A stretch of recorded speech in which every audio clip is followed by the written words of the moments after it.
बिस्मिल्लाहिर्रहमानिर्रहीम। अस्सलाम वालेकुम। हमास और उसके साथ साथ इसराइल के दरमियान जो जंग बंदी का वाहिदा था उसको एक हफ्ता मुकम्मल हो चुका है और आज हफ्ते के दिन एक और प्रिजनर एक्सचेंज डील हुई है, यानी फिर हमास की तरफ से 4 इसराइली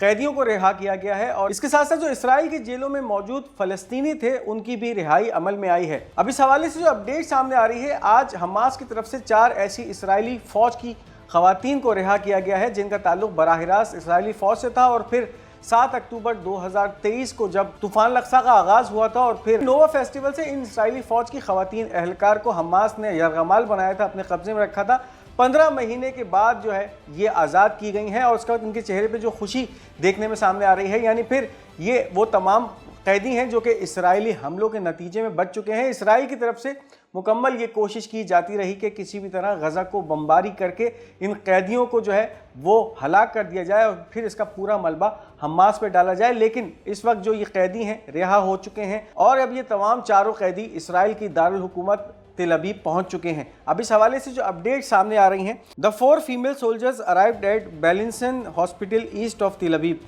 अब सबसे पहले जो है वो रेड क्रॉस यानी जो अमरीकी इदारा है, इंटरनेशनल इदारा रेड क्रॉस, उनकी गाड़ियों ने इनको हमास की तरफ से जो है रिसीव किया। उसके बाद जो है वो नेटजरीम एक्सिस तक लेके आई और फिर वहाँ पर जो है इन गाड़ियों को इसराइली फ़ौज के हवाले किया गया। अब आज जो इस प्रिजनर एक्सचेंज डील का मामला अमल में आया, यानी फिर ये जो कैदी थे या आज़ाद हुए हमास की तरफ से, रेड क्रॉस नामी इंटरनेशनल इदारे की गाड़ियों ने इनको हमास से रिसीव किया और उसके बाद ये काफिला नेटजरीम एक्सिस तक पहुंचा। नेटजरीम एक्सिस में इन एहलकारों को, इन प्रिजनर्स को इसराइली फ़ौज के हवाले किया गया, जहां से वो उनको लेकर तेल अबीब की तरफ रवाना हो गया और अब ये कैदी तेल अबीब पहुंच चुके हैं। उसके साथ साथ ये भी इस वक्त सामने आ रही हैं बातें कि बेलिंसन नामी एक हॉस्पिटल है जो कि मशरक़ी तेल अबीब में वाक़ है, वहाँ ये पहुँचे हैं और इनका मकसद ये है कि किसी भी तरह से इनके अंदर किसी चिप को इम्प्लांट ना किया गया हो। इस हवाले से अब इनकी मुकम्मल जाँच पड़ताल इस हॉस्पिटल में की जा रही है और देखा जा रहा है कि क्या हमास ने इनके अंदर कोई इस तरह की चिप का इम्प्लांट नहीं कर दी है। जंगबंदी के इतलाक़ के बाद आज ये दूसरा ग्रुप है जो कि हमास के तरफ से अल-क़स्साम ब्रिगेड की तरफ से रिहा किया गया है। इससे पहले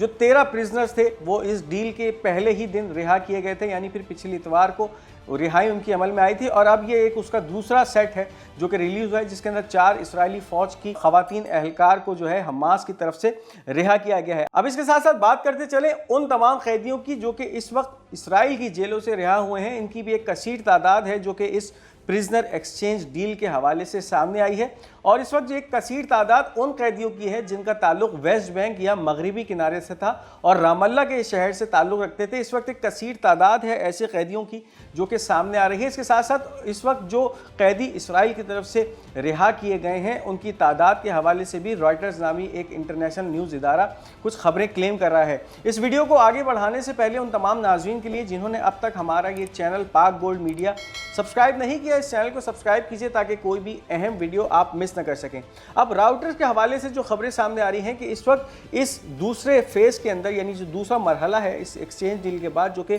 जंग बंदी के एक हफ्ते के बाद नाफिजुल अमल हुआ है, आज अमल में आया है, इसके अंदर फ़लस्तीन के कितने कैदी आज़ाद किए जा रहे हैं, इस हवाले से रॉयटर्स की ये खबर है। Reuters from the Israeli prisoner services, 200 Palestinian prisoners release from the Israeli prison as a part of exchange deal. अब कैदियों की जो तबादले की डील है उसमें एक तरफ हमास की तरफ से 4 इसराइली फौजियों को रिहा किया गया है, लेकिन उसके बदले में 200 ऐसे फ़लस्तीनी हैं जो कि इसराइल की जेलों में उम्र कैद की सज़ाएं काट रहे थे, बल्कि इसके साथ साथ ऐसे कैदियों को भी अब रिहाई मिल रही है जिनके डेथ वारंट जारी हो चुके थे, यानी कि वो सज़ाए मौत के कैदी थे। और इसके साथ साथ कुछ ऐसे कैदी भी थे जो कि 15-15 साल की कैदें जो हैं इसराइल की जेलों में काट रहे थे। इस प्रिजनर एक्सचेंज डील के अंदर उनको आज़ाद करवाया है। हमास ने अपनी जो शराइत रखी थी उनमें वो शराइतें शामिल थी कि वो तमाम ऐसे कैदी जो कि उम्र कैद के कैदी हैं या इसके साथ साथ डेथ सेंटेंस या सज़ाए मौत के कैदी हैं या फिर 15 साल से ज़्यादा इसराइली जेलों के अंदर जो है उनके ऊपर मुकदमात जो चले थे, 15 साल से ज़्यादा की उनको सज़ाएं हुई थी, उनको आज़ाद कराने के लिए जो है ये प्रिजनर एक्सचेंज डील हुई थी। और अब इस वक्त 200 ऐसे फ़लस्तीनियों के नाम सामने आए हैं जिनको आज़ाद किया गया है आज की इस डील के अंदर। इस वक्त कुछ ऐसे भी इसमें कैदी हैं जो कि गज़ा पट्टी से ताल्लुक़ रखते हैं, लेकिन इसके अंदर कसीर तादाद जो है इन 200 में से उनका ताल्लुक जो है वो वेस्ट बैंक या मगरबी किनारे के शहर रामल्ला से बताया जा रहा है। 16 Palestinian prisoners arrive at Gaza European hospital in Khan Younis. इस वक्त 16 की तादाद ऐसे फ़लस्तीनी कैदियों की सामने आई है जो कि आज की इस डील के हवाले से आज़ाद किए गए हैं और उनके 16 के 16 कैदियों का ताल्लुक जो है वो गज़ा पट्टी के इलाके खान यूनिस से बताया जाता है और इस वक्त वो यूरोपियन हॉस्पिटल, गज़ा के यूरोपियन हॉस्पिटल के अंदर पहुंचाए जा चुके हैं इस प्रिजनर एक्सचेंज डील के बाद। और ये तमाम 16 के 16 कैदी गज़ा पट्टी के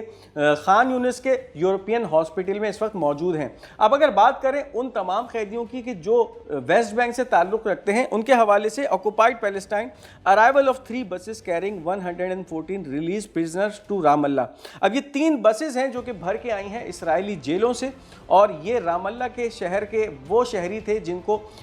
इसराइली फ़ौजों ने गिरफ़्तार किया था और गिरफ़्तार करके इसराइल के अक़ूबत खानों में ये मौजूद थे। इनके ऊपर मुकदमे चलाए गए थे, कुछ को जो है वो लाइफ सेंटेंस दे दिया गया था और इनका जुर्म ये था कि ये फ़लस्तीनी कॉज के लिए लड़ रहे थे, ये फ़लस्तीनी कॉज के लिए आवाज़ उठाते थे। इसमें बहुत सारे डॉक्टर्स थे, बहुत सारे जर्नलिस्ट थे, बहुत सारे एक्टिविस्ट थे जिनको गिरफ़्तार किया गया था इसराइल की फ़ौजों की तरफ से और फिर इन पे झूठे मुकदमे चलाए गए थे जिनके अंदर इनको सज़ाएँ मौत दी गई थी, इनको उम्र कैद की सज़ाएँ दी गई थी और उसके साथ साथ 15 से 16 साल की सज़ाएँ भी दी गई थी। हैरत की बात यह है कि इसके अंदर बहुत सारे बच्चे भी शामिल हैं जो कि इस वक्त इसराइल की जेलों में मौजूद थे और फिर अब हमास के इस प्रिजनर एक्सचेंज डील के बदले में उनकी आज़ादी के परवाने भी अमल में लाए जा रहे हैं, यानी फिर उनको भी आज़ाद किया जा रहा है। तो इस वक्त ये 3 बसेस हैं जो कि रामल्ला शहर पहुंच चुकी हैं और इनके अंदर 114 ऐसे फ़लस्तीनी कैदी हैं जो कि इसराइली जेलों से रिहा किए गए हैं और इस वक्त रामल्ला शहर के अंदर एक जश्न का समा है। हज़ारों लोग जो है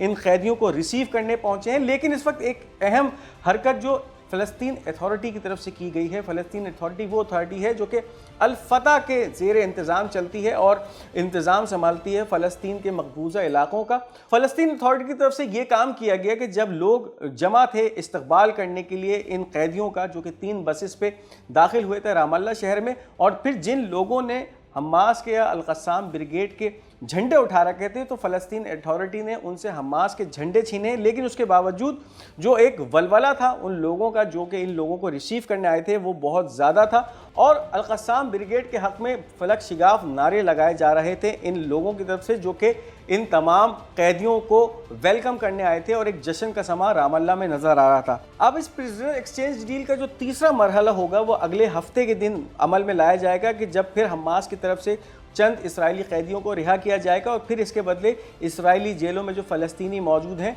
उनकी रिहाई भी अमल में लाई जाएगी। अब बात करते चलें जनीन के हवाले से। इस वक्त 5वां दिन है कि जनीन के ऊपर इसराइली जारहियत का सिलसिला रुकने का नाम नहीं ले रहा है और जैसे ही गज़ा के अंदर जंगबंदी का मामला सेटल हुआ था उसके अगले ही दिन जनीन के मामले ने जो है वो सर उठाया था और फिर इसराइल की एक कसीर तादाद थी इसराइली फ़ौजों की जो कि जनीन के इलाके में घुसी थी, एक शदीद क्रैकडाउन किया था, लोगों को शहीद किया था। इस वक्त कैफियत यह है कि 14 जो है फ़लस्तीनी अपनी जानों के नजराने जनीन के शहर में दे चुके हैं। वेस्ट बैंक का इलाका है जनीन जिसके ऊपर ऑपरेशन किया गया था और इस वक्त मकसद ये है कि इन तमाम आबादियों से जो कि मुसलमानों की आबादियाँ हैं उनको मिसमार किया जाए, उनके वहाँ के लोगों को उनके घरों से बेदखल किया जाए, उनकी प्रॉपर्टीज़ को जलाया जाए और इसका मकसद ये है कि इस इलाके में इसराइलियों की तरफ से गासिब आबादियाँ जो हैं वो बनाई जाए, इलीगल सेटलमेंट्स का आगाज़ किया जाए। कुछ खबरें इस वक्त ये भी आ रही हैं कि जो इसराइल का वज़ीर ख़जाना है बेज़लेल स्मोट्राक, उसने जो नेतन्याहू को एक गारंटी दी थी कि मैं इस प्रिजनर डील के बाद जो है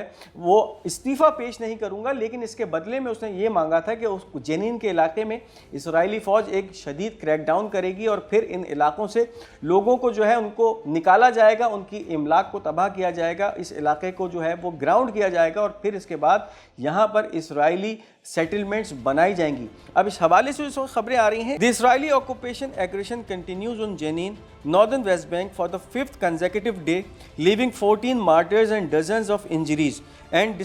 demolishing and burning a number of citizens' home and destroying the infrastructure therein. अब इस वक्त इसराइली फ़ौज की मुकम्मल ये कोशिश है कि जितना ज़्यादा तबाही मचाई जा सकती है जनीन के अंदर मचाई जाए। 5वां लगातार दिन है जब इसराइल की तरफ से जारहाना इक़दाम जनीन के ऊपर किए जा रहे हैं। एक शब खून मारा गया है, एक बहुत बड़ा क्रैकडाउन किया गया है जनीन के ऊपर और इसका मकसद ये है कि इस इलाके के लोगों को यहाँ से बेदखल किया जाए, उनकी इमलाक को तबाह किया जाए, उनके घरों को जलाया जाए और इसके साथ साथ वहाँ जो भी उनके सामने आता है रेजिस्ट करने के लिए उसके ऊपर जो है बेदरेग गोलियां बरसाई जाएं। इस वक्त 14 के करीब शहादतों की खबरें हैं, फ़लस्तीनी शहीद हो चुके हैं जनीन के इलाके में और इसके साथ साथ दर्जनों ऐसे हैं जो कि जख्मी हुए हैं अपनी अमलाक को बचाते हुए। इस वक्त बुलडोजर्स इसराइल की आर्मी के इस इलाके को मिसमार करते जा रहे हैं, रोडें तबाह करते जा रहे हैं, जबकि जो इसराइली फौज की गाड़ियां, बख्तरबंद गाड़ियां हैं, टैंक्स हैं, वो इस इलाके में दंदनाते फिर रहे हैं। और फिर जो भी रेजिस्ट करता है इन टैंक्स को, इन गाड़ियों को, तो बेदरेग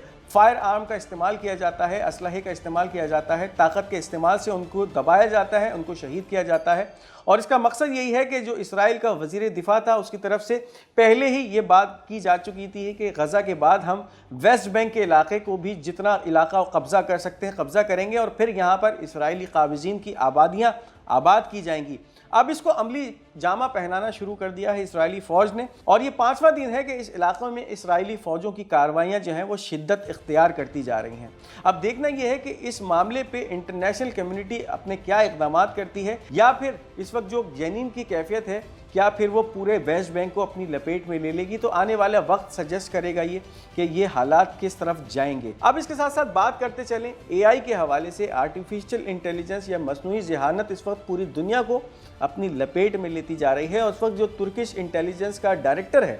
उसने एक अहम बयान इसके हवाले से दिया है। Director of the Turkish intelligence services Ibrahim Kalin, artificial intelligence is the digital atomic bomb of our time. अब ये बात बिल्कुल दुरुस्त है कि इस वक्त आर्टिफिशियल इंटेलिजेंस या मसनूई ज़हानत जिस तरह से पूरी दुनिया के सिस्टम्स को अपनी लपेट में लेती जा रही है, इस वक्त एक ख़तरा तो ये भी है कि दुनिया की बहुत सारी नौकरियाँ ये एआई सिस्टम खाने वाला है। यानी फिर वो काम जो कि इंसान करते थे उसकी जगह अब ये एआई सिस्टम लेगा। और जबकि इसके साथ साथ जो दुनिया के बहुत सारे दिफाई सिस्टम्स हैं वो भी कंप्यूटर के सहारे चलते हैं, और अगर फिर उसको एआई के हवाले कर दिया जाता है तो इस वक्त जो कैफियत है एआई एक ऐसा डिजिटल एटॉमिक बम साबित होगा कि जिसको रोकना फिर किसी इंसान के बस में नहीं होगा। क्योंकि फिर ये जो मशीन लर्निंग है ये अपने आप के फैसले करती है, अपने आप को अडेप्ट करती है, नई नई थ्योरीज पे अमल करती है और फिर एक ऐसा इंफ्रास्ट्रक्चर बनाती है कि जो कि इंसानी जहनियत से कहीं ज़्यादा आगे और कहीं ज़्यादा तेज़ होता है। तो अगर इसको रोकथाम एआई की इस वक्त नहीं की गई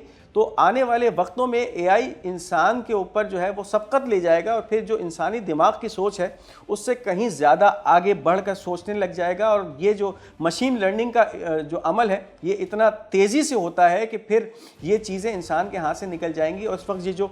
टर्किश इंटेलिजेंस डायरेक्टर का बयान है ये बिल्कुल हकीकत पे मबनी बयान है कि इस वक्त एआई या मसनूई ज़हानत एक ऐसा डिजिटल एटॉमिक बम है जो कि फटा तो फिर पूरी दुनिया को अपनी लपेट में ले लेगा और फिर पूरी दुनिया जो है इसके कहर से नहीं बच सकेगी। तो ये थी इस वक्त की अहम अपडेट्स। इस वीडियो को लाइक और शेयर करना मत भूलिएगा। हमारा ये चैनल पाक गोल्ड मीडिया, इसको ज़रूर सब्सक्राइब कीजिएगा और अपनी कीमती आरा का इजहार कमेंट्स में ज़रूर कीजिएगा। इंशाल्लाह बहुत जल्द आपके साथ एक नई वीडियो, एक नए व्लॉग में हाजिर होंगे। तब तक के लिए अपने मेज़बान को इजाज़त दीजिए। खुदा हाफिज़ व नासिर।